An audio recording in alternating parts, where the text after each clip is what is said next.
W.F. House presents an unabridged recording of An Art Lover's Guide to Paris and Murder by Dianne Freeman, narrated by Karen Cass. Chapter 1. July 1900. We should go to Paris. George, my husband, glanced up from his work to remove his reading glasses and send a frown across the polished expanse of our partner's desk. It was fitted sideways against the back wall of the office in our townhome in Belgravia.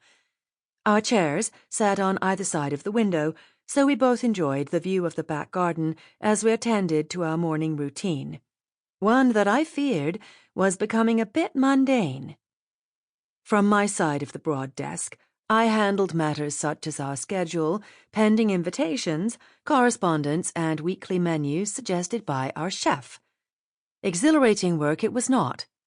On his side, George read the newspapers and dealt with his own correspondence, like the letter he'd just set aside when our butler Jarvis brought in the tea tray.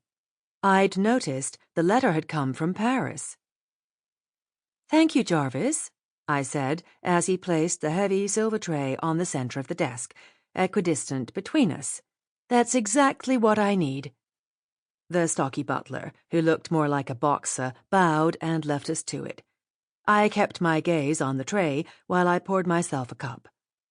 George's chair creaked as he stretched his long frame up and backward, lacing his fingers behind his head. His lips turned upward at the corners from a frown to something more like a smirk as he watched me attempt to look guileless. "Paris, you say? Should we? Why now?" I relaxed enough to allow my spine to touch the back of my chair and lifted my cup toward my lips. "To visit the World Exposition, of course, or Exposition Universelle, as the French call it." "Are they doing that again? Isn't it like the great exhibition Prince Albert held in my father's day?" "Exactly. In America we call them World's Fairs. I can't believe you haven't heard of this one. Everyone is talking about it." I took a sip of my tea. "They say Paris is now the city of light, quite literally, with buildings and streets illuminated at night. It must be breathtaking. People are traveling from every corner of the world to marvel at the display of art and industry collected in one place." I wagged my index finger at him. "You know you would enjoy it, and it would be educational for Rose." Rose was my 8-year-old daughter. George watched me, smirk still in place, completely. Sample complete.